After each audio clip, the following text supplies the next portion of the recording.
Expression पण दिलेलं आहे, पण ते तुम्हाला आता कळणार. आपण ज्यावेळेला वर्गात कुठे गेलो अजून एकदम रास घ्या ना. समजा कुंभ राशी काय, कुंभ राशी काय, तुम्हीच सांगा ना. कुंभ राशीमध्ये कुंभ रास 11वी आहे का? कुंभ राशीमध्ये 6 अंशावरती विषम आले कुमार आहे कुंभ राशीमध्ये कुंभ रास 11वी आली म्हणजे ती विषम रास. विषम रास आली म्हणजे 6 ते 12. 6. आता एक्झॅक्टली 6 अंश सांगितला तर टेक्निकल तुम्ही काय घेणार? नाही असा सहसा विचारत आहेत 6 अंश, पण त्यांना 6 अंशावरती आहे. तर काय सांगणार तुम्ही? बाल सांगणार की कुमार सांगणार? का बाल सांगणार?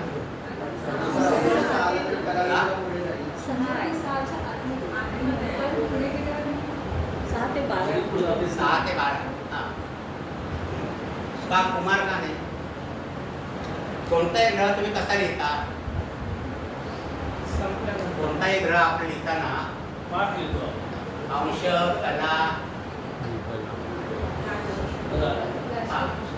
विकला असं लिहितो ना.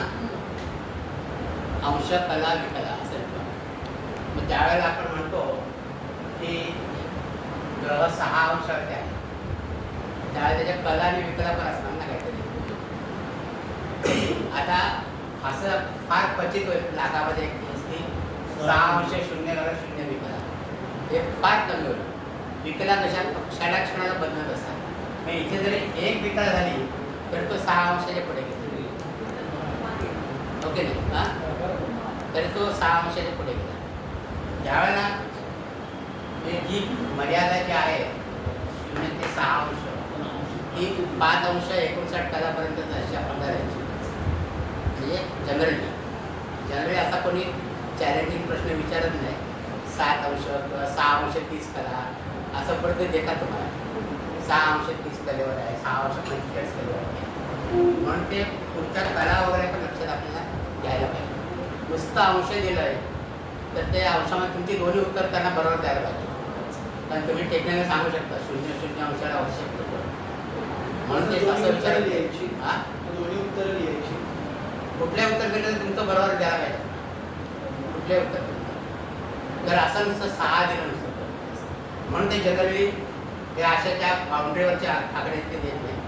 ते जर दिले तर एखादा ग्रह समजा ताकद आहे ना मिथुन राशीमध्ये तो 17 अंश 20 कलेवरती आहे. मग काय सांगा तुम्ही? युवामध्ये हां, युवा इथे तुम्हाला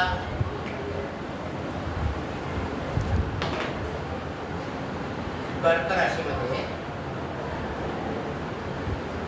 5 अंश 58 कलेवरती आहे. 5 अंश 58 मृतमध्ये समराशी आहे का? हां, समराशीमध्ये मृतमध्ये म्हणजे असं तुम्हाला बघायला पाहिजे. अगोदर कोण राशी सम आहे की विषम आहे ते बघा. हे तुम्हाला बघायला पाहिजे. त्याच्यानंतर मग अवस्था कोणती ते बघा.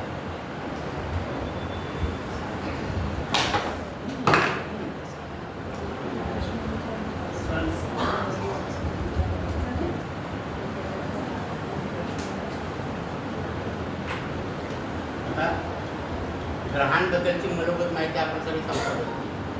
आता आपण राशींची माहिती घेणार आहोत. त्याच्यानंतर आपण ते ग्रहयोग बघू. ग्रहयोग त्याच्यानंतर मग आपला अभ्यास होत चालू. तर राशींची मूलभूत माहिती जशी ग्रहांची माहिती घेतली तशी राशींची पण विविध प्रकारे माहिती आपल्याला देता येते. आपलं प्राप्तिवृत्त 360 अंशाचं सुरुवातीला बघितलं. त्या 360 अंशाचे आपण 12 भाग केले.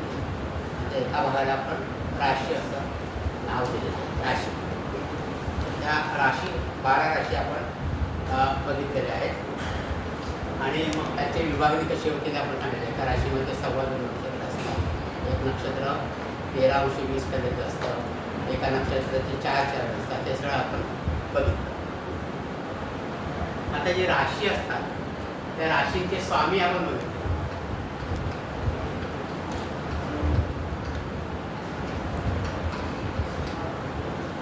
राशी स्वामी तुम्हाला माहिती आहे ना, सगळ्या स्वामी माहिती आहेत का ती परत रिपीट करायची आहे. नंतर प्रत्येक राशींची बोधचिन्ह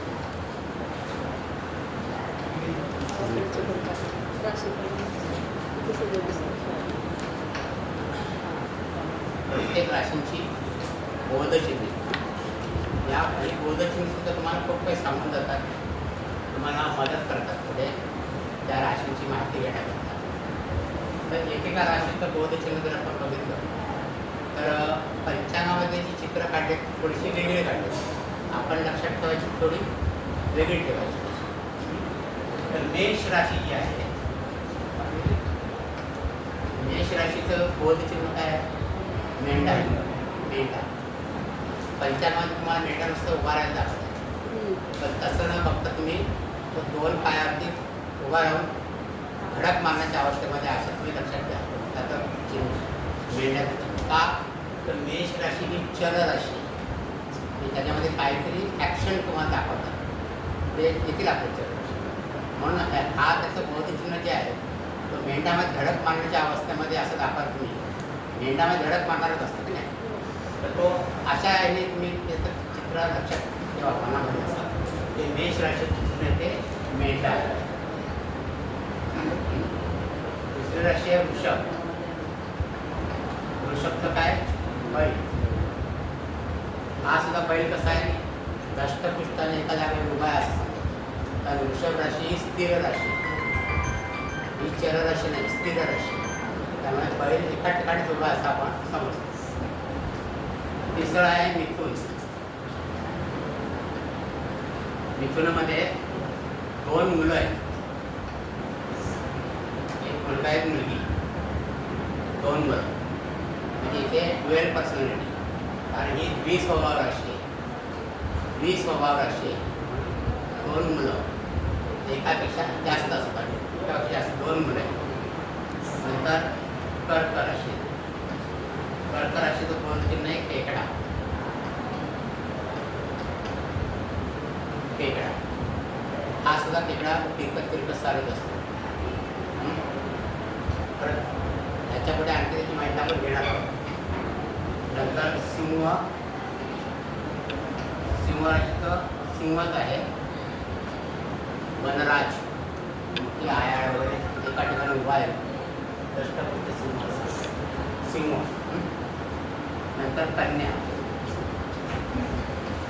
कन्या राशीचं बोधचिन्ह आहे एका नावेत बसलेली मुलगी, तिच्या हातामध्ये कळीस आणि दिवा असं त्याचं दाखवलं वर्णन केले. नावेतील मुलगी.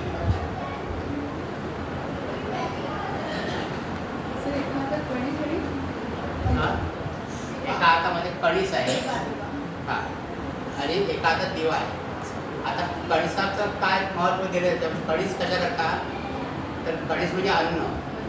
कन्या राशी आपल्या पोटाबद्दलची माहिती सांगते. पुढे तुम्हाला येईल म्हणजे अन्न पचन, अन्नाचं पचन ज्वलन होतं अन्नाचं, म्हणजे दिवा. म्हणजे हे बोधचिन्हामध्ये त्यांनी अर्थपूर्ण सांगितलेले आहे. आणि नावेत बसलेली मुलगी, नाव संस्था चालले पाण्यावरती, ते नावेत बसलेली मुलगी म्हणजे कन्या राशी. मुलगी आहे म्हणून कन्या स्वभावाची आहे.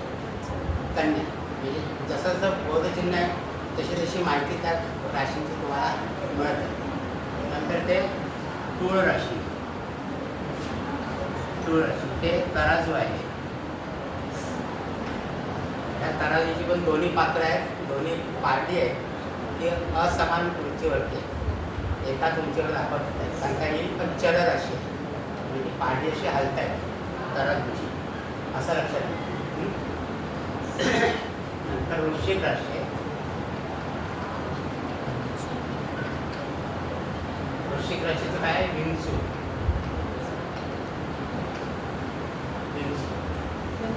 म्हणजे गवा धरून बसलेला विंचू. आणि विंचू कसा विषारी प्राणी. आता वृश्चिक राशीची माहिती घेऊ आपण, त्याच्यानंतर ते तुम्हाला कळेल काय त्याचं महत्त्व आहे ते.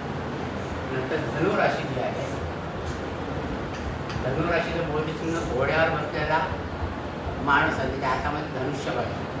म्हणजे घोडा आणि मनुष्य असा दोन प्रकारच्या प्रवृत्ती त्याच्यामध्ये दाखवल्या.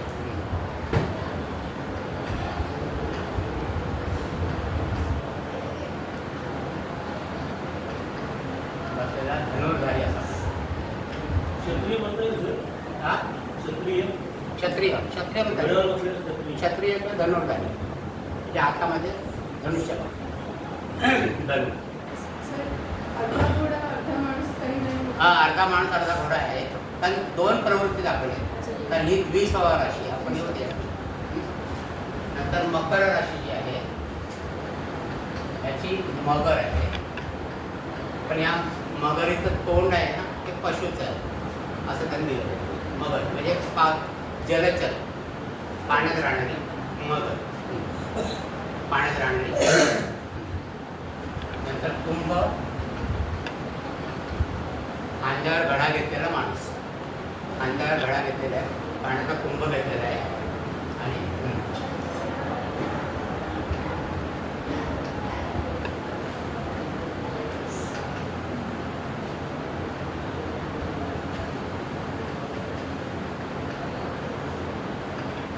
माणूस आणि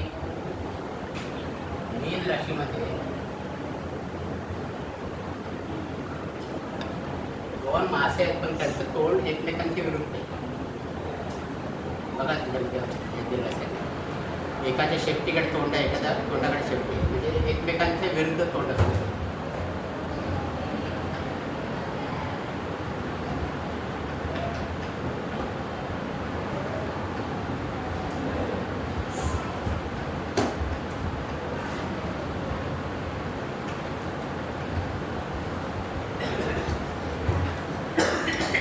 तर ही प्रत्येक राशीची बौद्धचिन्ह म्हणजे याला प्रत्येकाची बौद्धचिन्ह पण फार अर्थपूर्ण आहे ही बौद्धचिन्ह अर्थपूर्ण आता मेष राशी जी आहे एक नंबरची ही आहे चर राशी चर म्हणजे काहीतरी हालचाल आहे त्याच्यामध्ये सतत काहीतरी मुवमेंट आहे तीन प्रकारच्या राशी आहेत चर स्थिर आणि द्विस्वभाव त्याच्यामुळे हा मेंढा तुम्हाला सांगितलं की असा कोणाच्या ऋषी मानण्याच्या अवस्थेमध्ये आहे म्हणजे काहीतरी ॲक्शन आहे नंतर वृषभ 2 नंबरची राशी वृषभ जी आहे ही आहे स्थिर राशी म्हणून हा बैल एकाच ठिकाणी उभा आहे जास्त पुष्ट असा बैल एकाच ठिकाणी उभा आहे आणि ही जी आहे 3 नंबरची ही आहे द्विस्वभाव ही आहे द्विस्वभाव हे दोन मुलं आहेत एक मुलगा एक मुलगी असं त्याच्यामध्ये वर्णन आहे म्हणजे 3 झाल्यानंतर परत 4 नंबरची चर राशी आहे चर राशी म्हणजे खेकडा जो असा तिरका तिरका चालतो असा खेकडा चर 5 नंबरला स्थिर राशी परत स्थिर राशी कन्या राशी परत द्विस्वभाव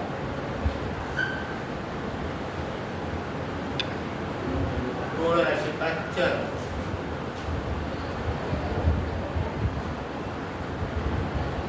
नंतर वृश्चिक राशी आहे ती स्थिर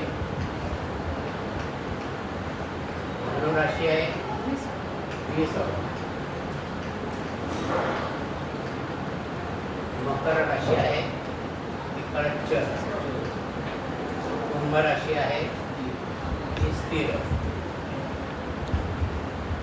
आणि मीन राशी आहे ती परत द्विस्वभाव असं हे राशींचं वर्गीकरण केलं आहे तर आपण जर बघितलं तर चर राशी ज्या आहेत त्या 1, 4, 7 आणि 10 या चर राशी त्यामुळे यांची बौद्धचिन्ह तुम्हाला अशी हारत असलेली दिसते चर राशी नंतर स्थिर राशी आहे त्या 2, 5, 8 आणि 8 त्यामुळे यांची बौद्धचिन्ह तुम्हाला एकाच ठिकाणी स्थिर असलेली दिसते दुसरं आहे द्विस्वभाव जे आहे 3, 6, 9 आणि 5 यांच्या बौद्धचिन्हामध्ये एकापेक्षा जास्त कॅरेक्टर तुम्हाला दिसते एकापेक्षा जास्त म्हणजे एकच असेल एकापेक्षा जास्त म्हणजे बघा मिथुनमध्ये 2 मुलं दाखवले मुलगा मुलगी कन्येमध्ये नाव आणि मुलगी दाखवले नंतर धनुमध्ये घोडा आणि मनुष्य दोन प्रवृत्ती दाखवतात आणि मीनमध्ये दोन मास्टर म्हणजे 20 होतात. तर अशा तुम्हाला ते लक्षात ठेवायला सोपं पडेल. चर स्थिर आणि द्विस्वभाव आणि त्यांची बोधचिन्ह पण त्याप्रमाणे आहे. आता बोधचिन्ह झाल्यानंतर त्यांचं वश्य म्हणजे त्यांना वश्य म्हणजे कशा प्रकारे त्यांचं वसती आहे त्यांची किंवा कशा प्रकारे राहतात काय गुणधर्म आहेत त्यांचे असं. तर मेंढा जो आहे हे पुस्तक यांना चर स्थिर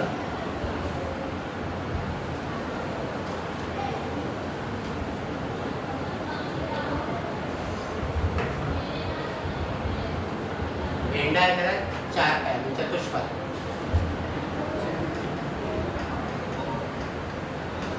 आणि चतुष्पाद प्राणी म्हणजे हा तसा पाळीव प्राणी आपण पाळतो आहे चतुष्पाद पाळीव. बैल सुद्धा चतुष्पाद आहे 4 पाय आणि त्याचं पण आपण माणूस पाळतो बैलाला तो मिथूनमध्ये 2 मुलं आहेत म्हणजे मानव वश्य तथा मानव आहे. मानव 2 मुलं आहेत म्हणजे मानव वश्य. खेकडा आहे त्याला जलचर कारण हा पाण्याच्या बाजूलाच राहतो ना. पाण्याच्या बाजूला धबधब्याच्या ठिकाणी वगैरे राहतो खेकडा म्हणून त्याला जलचर. सिंह जो आहे हा चतुष्पाद आहे पण हा पाळीव नाही आहे. तो वनाचा राजा आहे त्याला वनचर असतो. त्याचं वश्य आहे वनचर.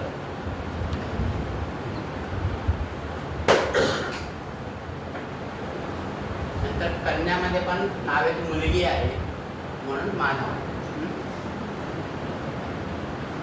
म्हणून मानव. तूळ सुद्धा तराजू आहे पण तो न्यायाधीशाच्या हातामध्ये आहे तराजू असा म्हणून तो सुद्धा मानव.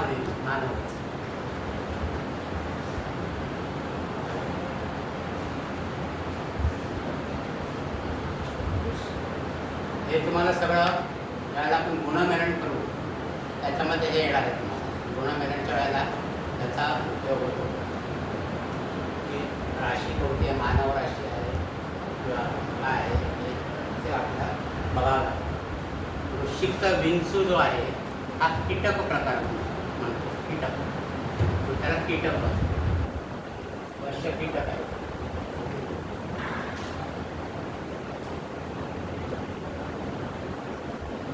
धनुचा मानव आहे कारण त्याच्यात मनुष्यत्व हे आहे. मगरमध्ये पाण्यामध्ये संचार करणारे म्हणून जलचर म्हणून जलचर.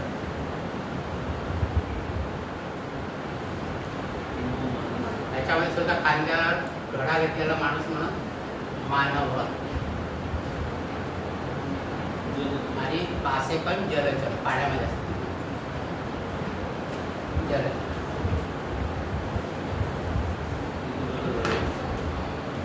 म्हणजे असं त्यांचं वश्य दिलेलं आहे. म्हणजे आता वश्य किती प्रकारचे आहेत. एक म्हणजे चतुष्पाद,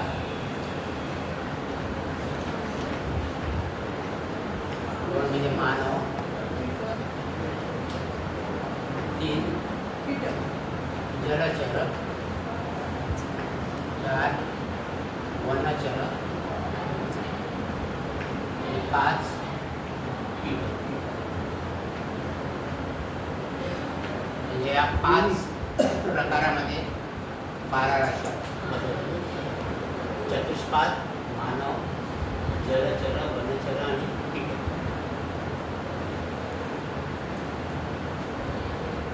5 प्रकारचे वश्य. आता आपण बौद्ध चिन्ह पाहिली तर ते चर स्थिर द्विस्वभाव राशी पाहिल्या आणि त्याचं वश्य पाहिलं.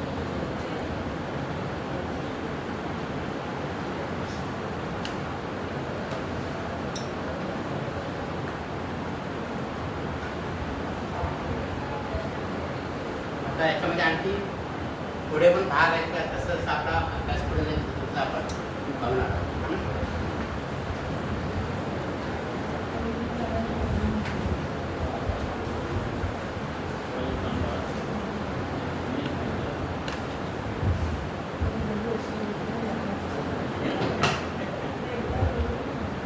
आता आपण बघणार आहोत राशींचे स्वभाव.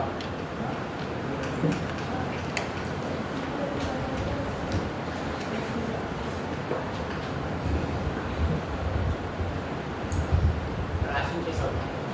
पहिला आपण चर राशी पाहू.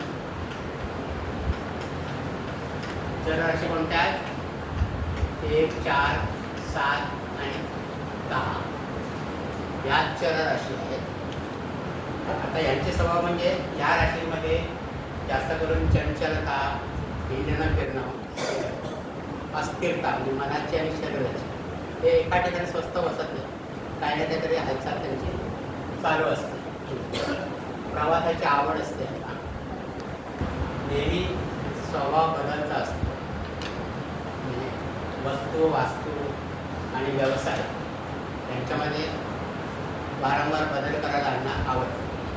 आता यांचे जास्तीत जास्त ग्रह चर राशीमध्ये आहेत.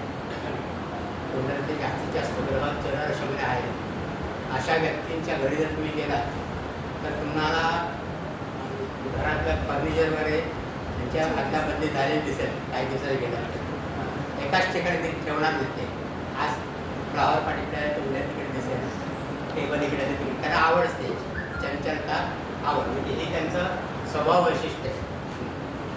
उत्साही वृत्ती असते, शक्तिशाली असतात, ते नेतृत्व गुण असतात यांच्यामध्ये.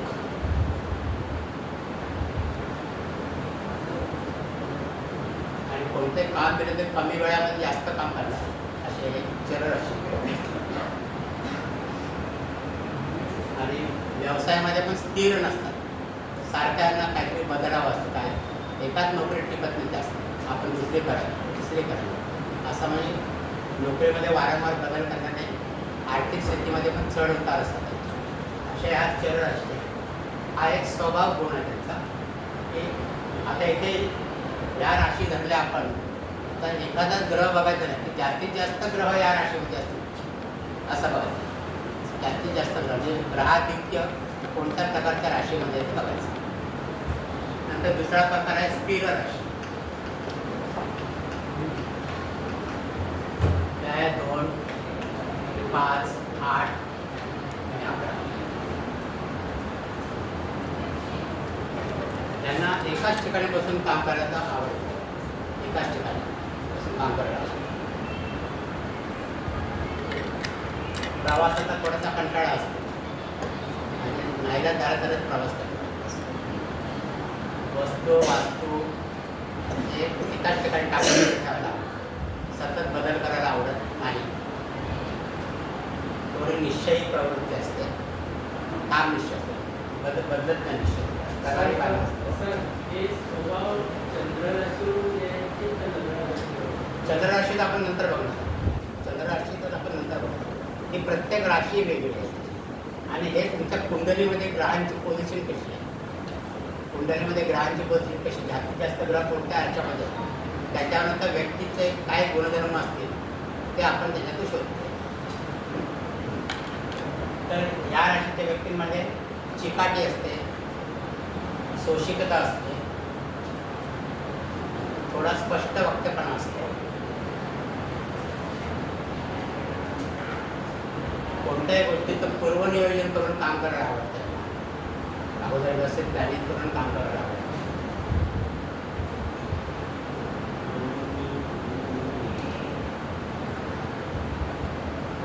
प्रामाणिकपणा आणि इमानदारी हे गुण यांच्यामध्ये आढळतात.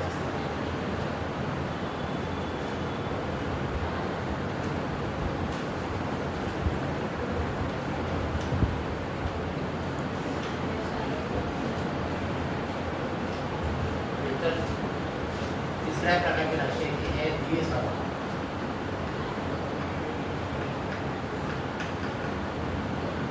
या आहेत 3, 6, 9 आणि 12.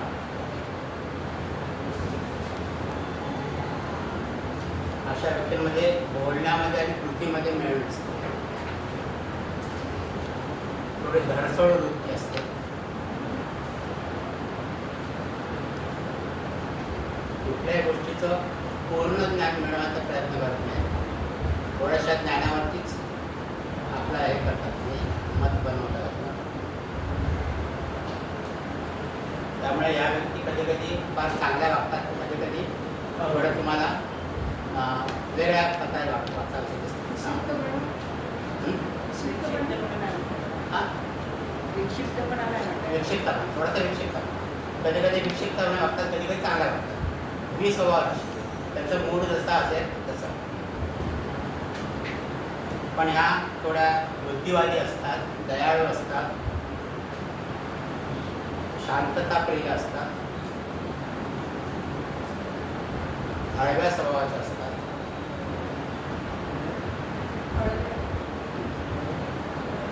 त्यांना स्वतःचं असं विशिष्ट मत नसतं,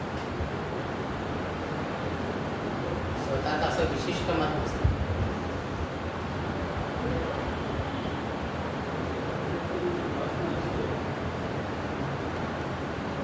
घरामध्ये सुद्धा काय एखादा प्रश्न निघाला आणि समजा घरातला म्हणजे पुरुष करता पुरुष स्त्री स्वभाव असतात, स्त्री स्वभावामध्ये जास्त ग्रह असतात. आता तो सांगा बा हे झालं तरी अशा ज्या गोष्टी करतील, आता तुम्ही ठरवा पाहिजे. टोपीवर नॉट टोपी. हां टोपीवर नॉट तुम्ही ठरवा. नाही टोपीवर नॉट टोपी तो वेगळा, ते प्रश्न पडतो काय करायचं. इथे दोन्ही सांगणार याचे फायदे आहे, त्याचे फायदे आहे. आता यातनं काय निवडत तर तुम्ही ठरवा, पण ते सांगणार नाही हे निवडा. मुलाला ते कुठल्या साईडला पाठवायचं असेल, घरात चर्चा चालली असेल तर ते सांगा इंजिनिअरिंगला असं आहे, मेडिकलला असं आहे, अमुक ठिकाणी असं आहे. आता तुम्ही ठरवा, ते स्वतः मत देणार नाही असं. तर असा हा स्त्री स्वभाव राशींचा हे असतो, स्त्री स्वभाव राशी. तर आपण राशींचे वर्ण बघणार आहोत.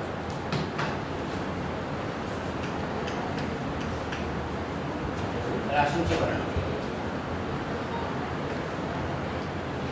एक क्षत्रिय वर्ण, त्याच्यामध्ये 1, 5 आणि 9 या राशी. मेष, सिंह आणि धनु या क्षत्रिय वर्णाच्या राशी. त्याच्यामध्ये क्षात्र, तेज, साहस, पराक्रम. इथे तुम्ही बघितलं या अग्नी तत्वाच्या राशी. क्षात्र, तेज, पराक्रम, कर्तबगारी आणि निर्भीडता, डेअरिंग बांधत असतात.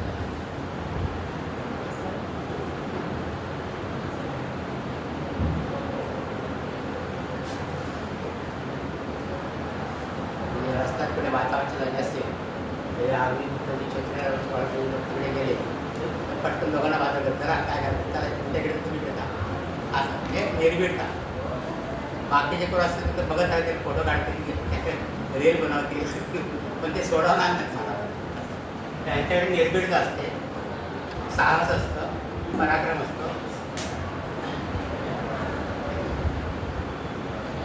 दुसऱ्या त्या वैश्य वर्णाच्या 2, 6 आणि 10. 2, 6 आणि 10 त्यांच्याकडे व्यापारी वृत्ती असते, व्यवहार कुशलता असते.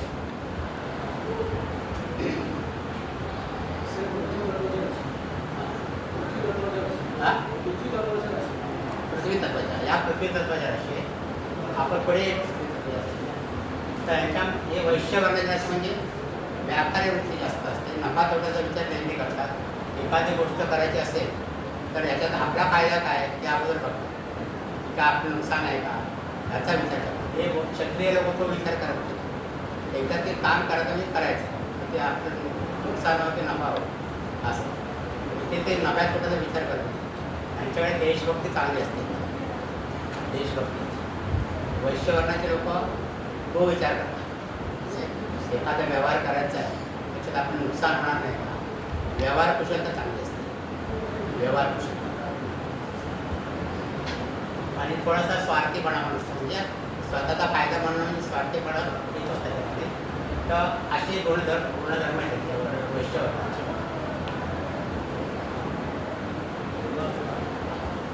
तिसरं आहे शूद्र वर्ण.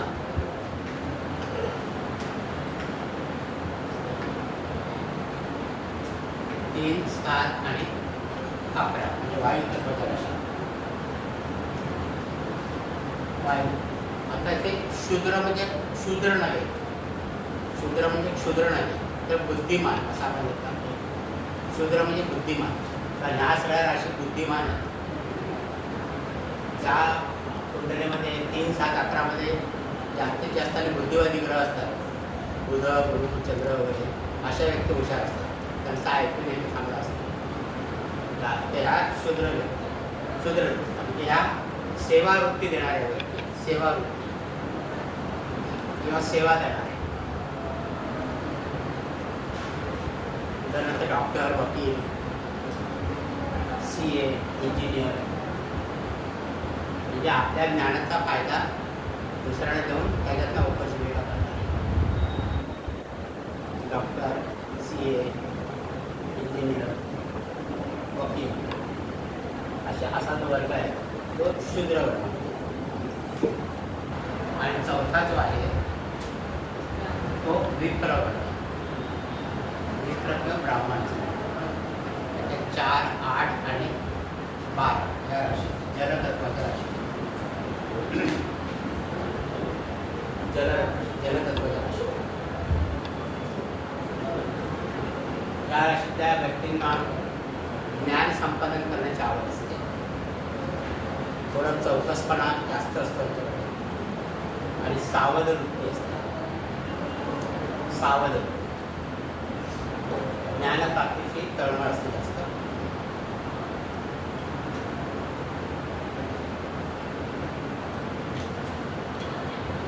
तर ह्या ज्या राशी आहेत या आहेत अग्नी तत्वाच्या. त्यांचे तत्व जर बघितलं आपण तर या आहेत अग्नी तत्वाच्या राशी.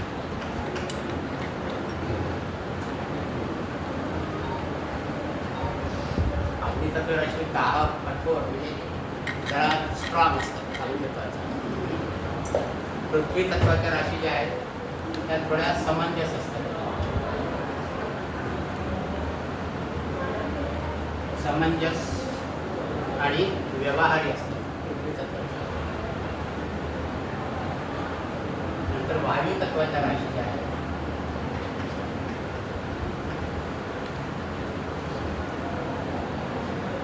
या गमनशील म्हणजे त्याच्यामध्ये गतिमानता असते.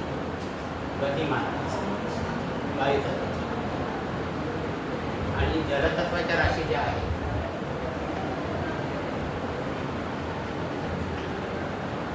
या हळव्या स्वभावाच्या आणि संवेदनशील असतात. या हळव्या स्वभावाच्या आणि संवेदनशील असतात.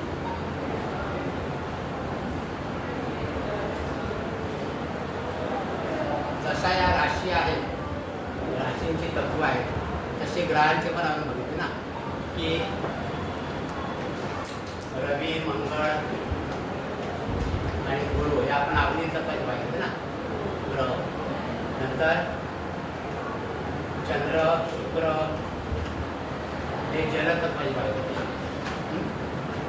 नंतर शनी वायू तत्व. गुरु येथे आपण आकाश तत्व पाहिजे. गुरु आकाश तत्व पाहिजे.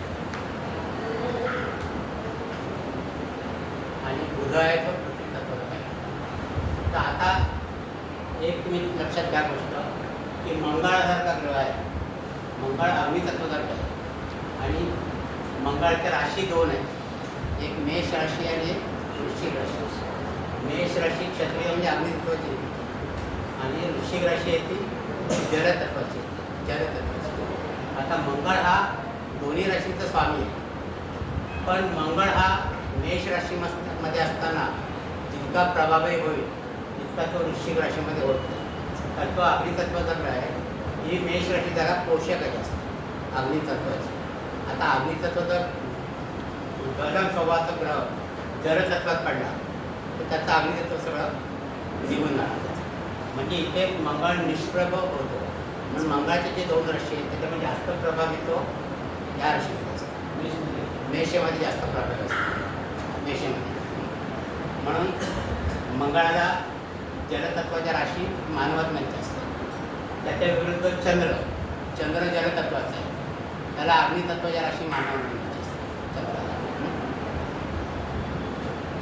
अशा प्रकारे तुम्हाला कंपॅरिझन करता येईल. आता हे अग्नितत्व जे आहे हे सुद्धा जसं आपण क्षत्रिय वर्ण सांगितलं तेच गुणधर्म त्यांना गाणेदारपणा असतो, तडफदारपणा असतो, तापड असतात, अहंकारी असतात, असे हे अग्नितत्व जे आहे.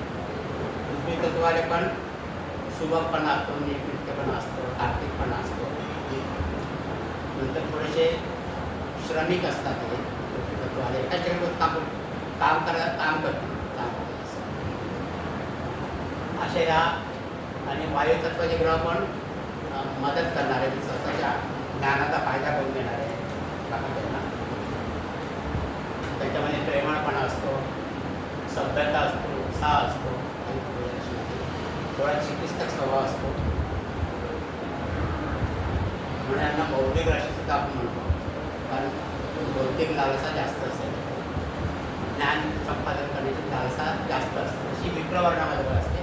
पण यांना म्हणजे कसं की वेदांचं ज्ञान किंवा असं टेक्निकल ज्ञानापेक्षा आध्यात्मिक ज्ञानाकडे जास्त ओढा असतो.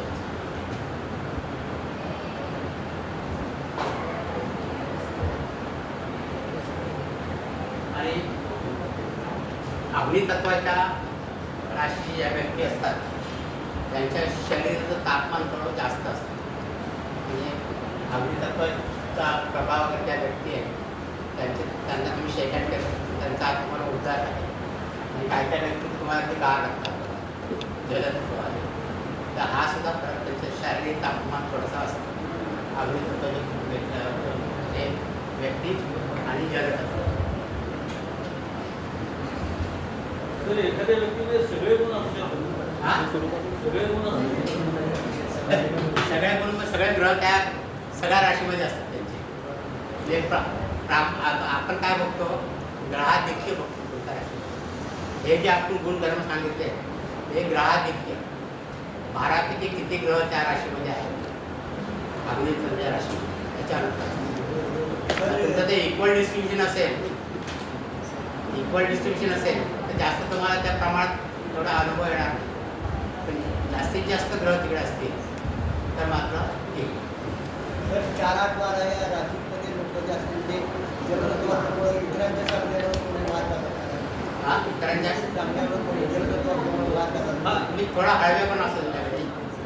हळवेपणा असतो. ज्ञानसंपादन म्हणजे धर्माचं ज्ञान वगैरे घ्यायची आवड असते त्यांना जास्त. उपदेश करण्याची आवड जास्त असते. सर मार्केटमध्ये कसं हे वृश्चिक राशी म्हणजे कीटक राशी हां तो विंचू आहे तो कभी ना कभी रंग मारला तो ऐसे बोलते हाय आपण ते बघणार होतो. त्यावेळेला राशीचा विचार करू त्यावेळेला आपण त्या स्वभाव धर्मावरती येणार.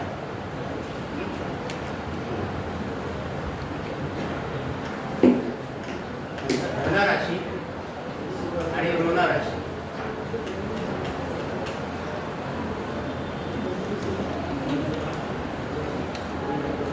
धनराशी म्हणजे विषम राशी ज्या आहेत त्या धनराशी आहेत आणि समराशी ज्या आहेत त्या ऋणराशी आहेत.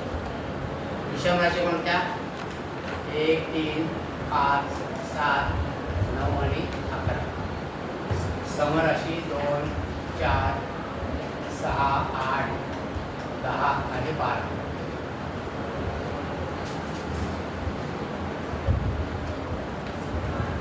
आता धनराशी म्हणजे पॉझिटिव्ह आणि निगेटिव्ह.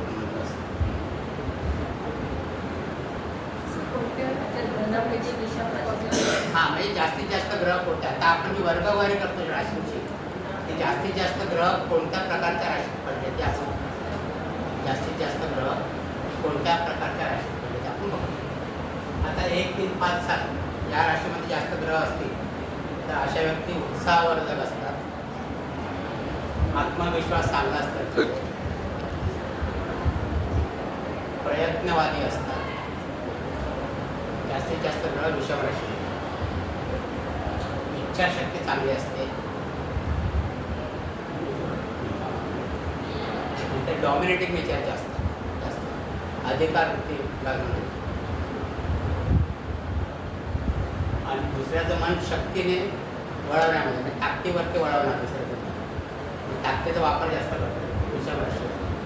आणि त्याच्या विरुद्ध समराशीवाले बचावात्मक पवित्रा घेणारे असतात. दुसऱ्याचं मन प्रेमाने वळवतात किंवा तडजोडाने समझोता करणारे असतात. तडजोडाने समजवता येतात. यांनाच आपण विषम राशीना पुरुष राशी पण म्हणतो.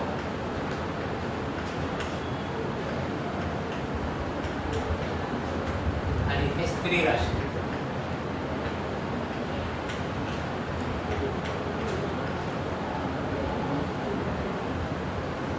स्त्री राशी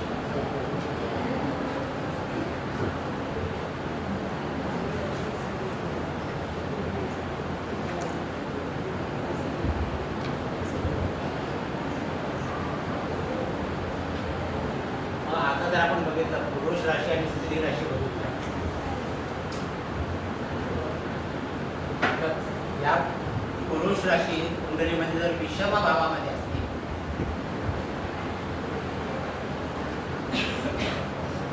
विषम भावामध्ये असते कुंडलीचे विषम भाव म्हणजे काय पहिला तिसरा पाचवा असं विषम भाव त्याच्यामध्ये जर विषम राशी असते आणि याच्यामध्ये पुरुष ग्रह असतील पुरुष ग्रह आपण कुठे बघितले पुरुष ग्रह रवी मंगळ गुरु आणि स्त्री ग्रह चंद्र शुक्र थोड्याफार बुध असा हे स्त्री ग्रह म्हणजे पुरुष ग्रह आणि पुरुष ग्रह विषम भावामध्ये आणि पुरुष राशीमध्ये असतील तर ते बलवान होतात. तर ते बलवान होतात विषम भावामध्ये. आणि इथे समभावामध्ये स्त्री ग्रह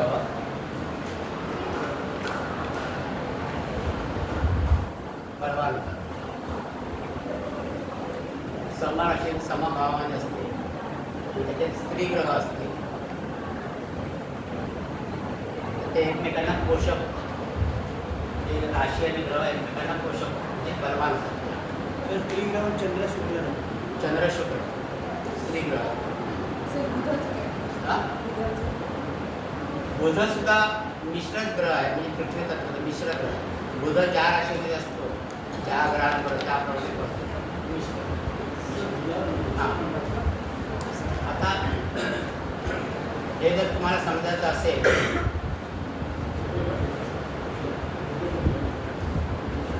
तर पुरुष राशीमध्ये विषम राशी पुरुष राशी त्याच्यामध्ये असतील ते एक उदाहरण सांगितलं. पुरुष राशीमध्ये पुरुष ग्रह असतील ते तुम्ही नाना पाटेकरांचं उदाहरण लक्षात ठेवा. नाना पाटेकर त्यांचं कॅरेक्टरिस्टिक बघा बोलण्याची पद्धत वगैरे. आणि पुरुष म्हणजे पुरुषाच्या ह्याच्यामध्ये समभावामध्ये स्त्री ग्रह जास्त असतील तर तुम्ही कोणाला लक्षात ठेवणार हा नाही आपला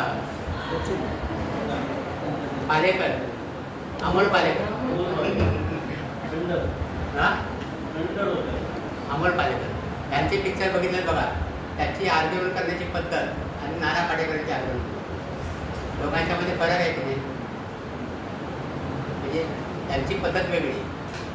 अमोल पालेकर कधी मारामारी करणार नाही काय करणार नाही आणि हे कधी पण समजणार नाना पाटेकर लगेच एक मच्छर म्हणजे ते लगेच कॅरेक्टर तुमच्या लक्षामध्ये येतं की कसे एकमेकांना पोषक होतात.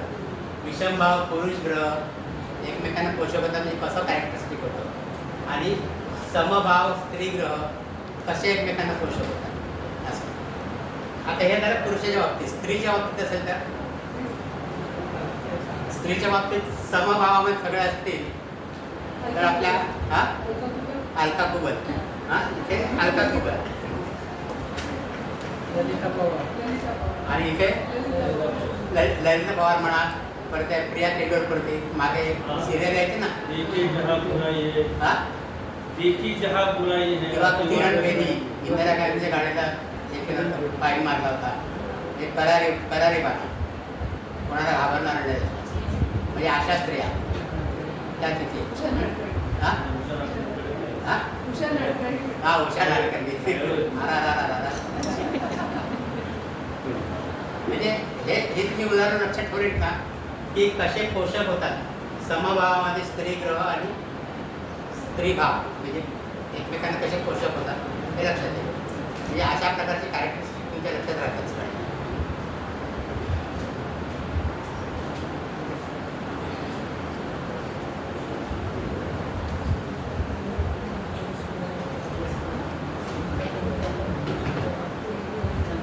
राशींची प्रसवता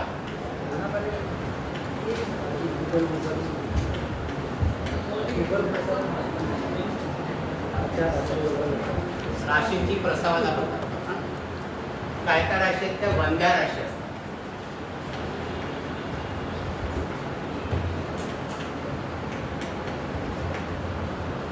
वंध्या राशी या आहेत 3, 5 आणि 6 म्हणजे बुधाच्या राशी आपण इकडे बघितलं बुधाला आपण नपुसक ग्रह म्हणतो ना बुधा वंध्या राशी आणि सिंह राशी जी आहे हिला वंध्या राशी म्हणण्यापेक्षा याला काकवंध्या राशी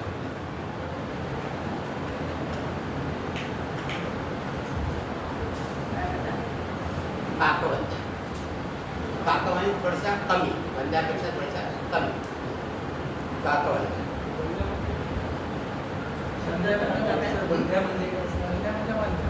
नपुसक राशी म्हणतो ना आपण काय म्हणजे त्याच्यातलं काय पत्ते होत नाही वंध्या राशी पान पान त्या शब्दाचा अर्थ काकवंध्या काकवंध्या थोडं कमी वंध्या राशीपेक्षा थोडं कमी म्हणजे एखादं गालबोट लागतं आपण म्हणतो ना असं म्हणजे काय काय म्हणजे बहुप्रसव राशी म्हणजे खूप मुलं असणार आणि वंध्या म्हणून काहीच नाही पण एखादं म्हणजे मुलगी झालं आणि जगलं नाही वगैरे तर ती काकवंध्या आहे थोडंसं गालबोट लागतं म्हणजे त्या ती काकवंध्या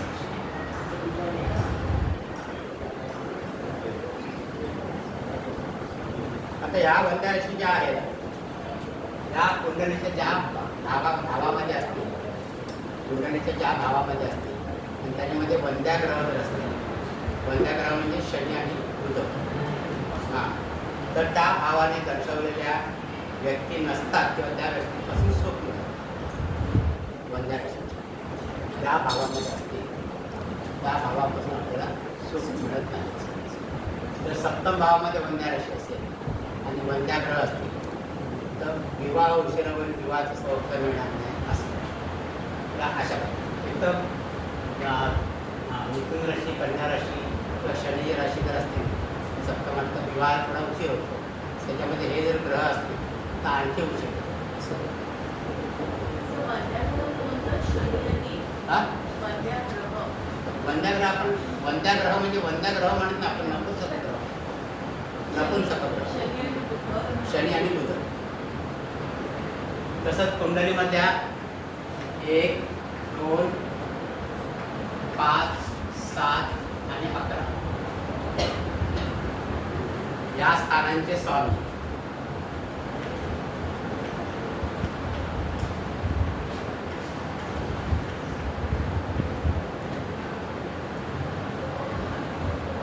आणि चंद्र गुरु आणि शुक्र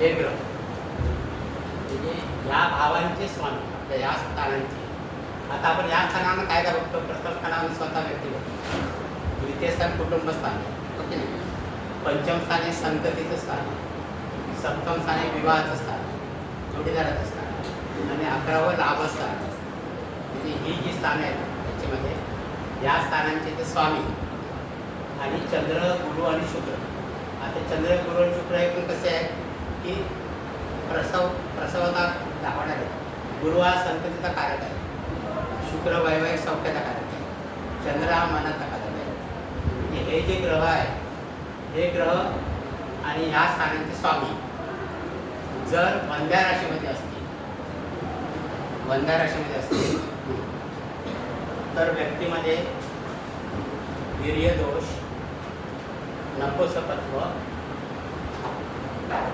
किंवा बंधत्व असे दोष आढळतात.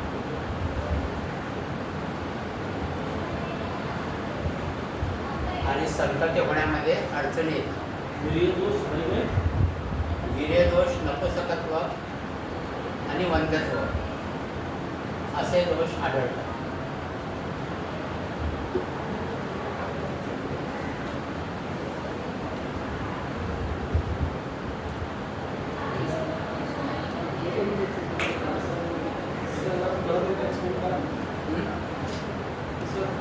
हा. 1, 2, 5, 7 आणि 11 ह्या भावाचे स्वामी. आता हे भाव कशा करता आपण बघतो, हे आपलं स्वतः लग्न तुम्ही करता हे कुटुंबस्थान आहे. म्हणजे कुटुंबामध्ये म्हणजे आपलं कुटुंबात वाढ होते, कमी होते, कुटुंबाचा आनंद होत असतात. 5वं संततीत असतात, 7वं आपल्या वैवाहिक जोडीदारात असतात आणि 11वं टोटली लाभस्थान आहे. सगळ्या प्रकारचे लाभ, इच्छापूर्ती असते. म्हणजे ही जी स्थानावर आपण जे इच्छापूर्तीवर बघतो त्याचे स्वामी, या स्थानांचे स्वामी जर वंद्या राशीमध्ये असते किंवा या स्थानांमध्ये वंद्या राशी असते, वंद्या राशी असते, तर आपण ह्यापासून जे आपण बघतो गोष्टी पॉझिटिव्ह त्या कमी होणार. तसंच चंद्र, गुरु आणि शुक्र हे जे ग्रह आहेत ते शुभ ग्रह आहेत. हे शुभ ग्रह जर वंद्या राशीमध्ये पडले तर परत त्यांची शुभता कमी होणार. आता यांचा उपयोग काय, चंद्र कशाला आपण बघतो, मनाचा कारक आहे. चंद्र मनाचा कारक आहे, प्रवाही ग्रह आहे. गुरु हा संततीचा कारक. संततीचा कारक जर वंद्या राशीत गेला तर संततीवरती परिणाम होणार, संतती होण्यामध्ये परिणाम होणार. शुक्र हा वैवाहिक सौख्याचा कारक आहे. तो जर वंद्या राशीत गेला तर वैवाहिक सौख्यावरती परिणाम होणार. म्हणून हे ग्रह आणि ह्या स्थानाचे स्वामी इथे वंद्या राशी असू नये, इथे वंद्या राशी असू नये. आता एक आपण तात्पुरतं उदाहरण बघूया. आपण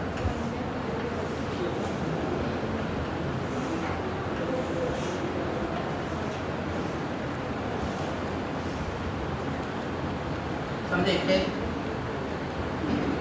मिथुन राशी, इथे ही राशी आहे आणि इथे ही राशी आहे. या वंद्या राशी आहेत. बरोबर. आता आपल्या हा पैकी 5वं स्थान आणि 7वं स्थान इथे वंद्या राशी आहे. पण ह्याच वंद्या राशीमध्ये म्हणजे ह्या भावांमध्ये वंद्या राशी आल्या आहेत.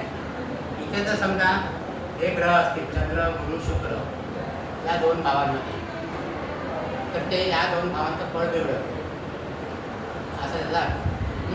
इथे जर ते असतील ग्रह तर संतती होण्यामध्ये अडचण येते, इथे वैवाहिक सौख्यामध्ये अडचण येते. असं बघा वंद्या राशी.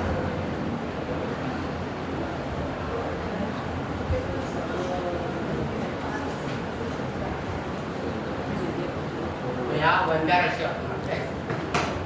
नंतर मध्यम प्रसवा,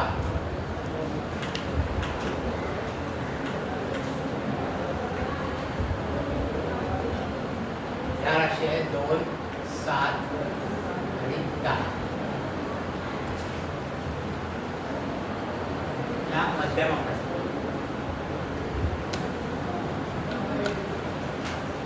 म्हणजे थोड्याफार कमी प्रमाणात येईल.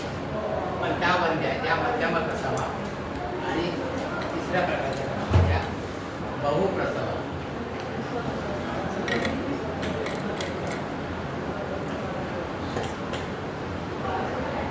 या आहेत 4, 8, 12.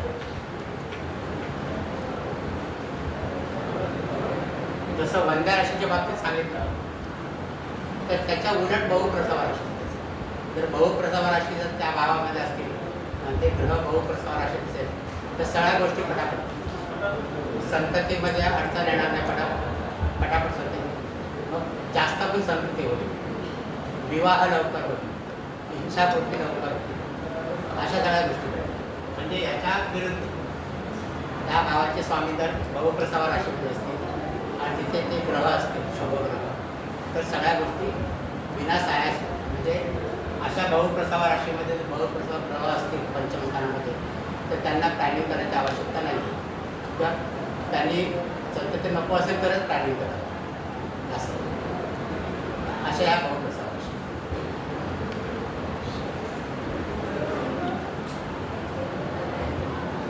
आता आपण थांबूया इथे. चौथी एक 9 राशी हा? झाल्या 9 राशी झाल्या. हा ना. त्या सगळ्या बाकीच्या त्याच आहेत. चौथा प्रकार असावा. म्हणजे ह्या जास्त करून राशी आहेत म्हणजे त्याला अल्प प्रस्ताव म्हणतात. मध्यम प्रस्ताव आणि अल्प प्रस्ताव आहे.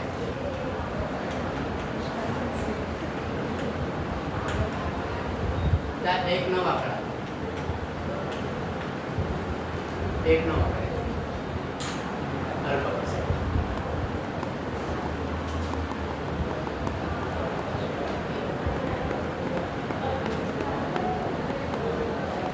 त्या अल्प प्रस्ताव म्हणजे लॉजिक तेच आहे त्याच्यामध्ये जे तुमच्याकरता सांगितलं तेच बाकीच्या 3 प्रकारांच्या करता